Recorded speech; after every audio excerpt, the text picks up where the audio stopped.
Bismillahirrahmanirrahim. Inilah kisah Bahram al-Majusi. Abdullah bin Mubarak berkata, saat aku berada di Hijr Ismail, aku tidur dan bermimpi. Dalam mimpi aku melihat Rasulullah SAW. Beliau berkata kepadaku, jika kamu kembali ke Baghdad, maka masuklah ke tempat ini dan ini, carilah Bahram al-Majusi. Sampaikan salam dariku dan sampaikan kepadanya, sungguh Allah ridho kepadanya. Lalu aku bangun, aku berkata, la haula wala quwata illa billahil aliyyil azim. Ini mimpi dari setan. Lalu aku wudu, sholat dan tawaf di Ka'bah.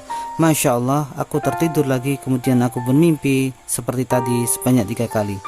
Setelah aku menyempurnakan haji dan kembali ke Baghdad, aku bertanya tempat dan rumah Bahram, dan aku menemukan orang tua itu. Lalu aku bertanya, apakah kamu Bahram al-Majusi? Ia menjawab, ya. Saya bertanya, apakah kamu mempunyai kebaikan di sisi Allah Subhanahu wa Ta'ala? Ia menjawab, ya, aku mempunyai 4 anak perempuan dan 4 anak laki-laki. Aku kawinkan anak perempuanku dengan anak laki-lakiku.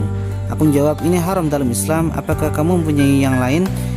Ya, aku menyelenggarakan resepsi bagi orang Majusi pada pernikahan anak-anak perempuanku. Aku berkata, ini haram dalam Islam. Apakah ada yang lain? Ia menjawab, ya, aku mempunyai anak perempuan yang paling cantik. Aku tidak menemukan laki-laki yang sepadan dengannya, maka aku nikahi sendiri dan aku menyelenggarakan resepsi. Pada waktu malam pertama bersetubuh dengannya, pada malam itu berkumpul lebih dari 1000 orang Majusi. Aku berkata, ini adalah haram dalam Islam juga. Apakah ada yang lain? Ia menjawab, ya.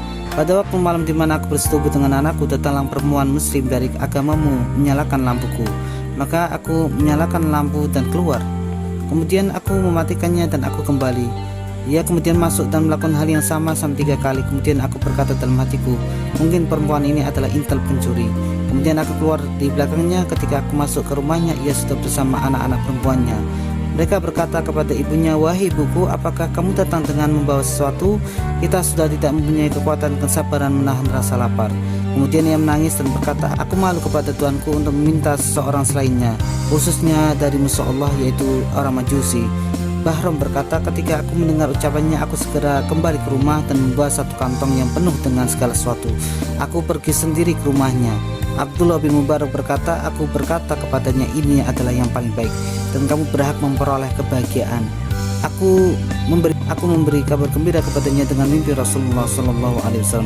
Lalu aku menceritakan mimpi itu, kemudian dia berkata, asyhadu an la ilaha illallah wa asyhadu anna Muhammadan abduhu wa rasuluh. Seketika dalam keadaan tersungkur dia meninggal. Lalu aku memandikannya, mengafaninya, mensolatinya dan memendamkannya. Abdullah bin Mubarak berkata, wahai hamba-hamba Allah, dermawanlah dengan makhluk Allah.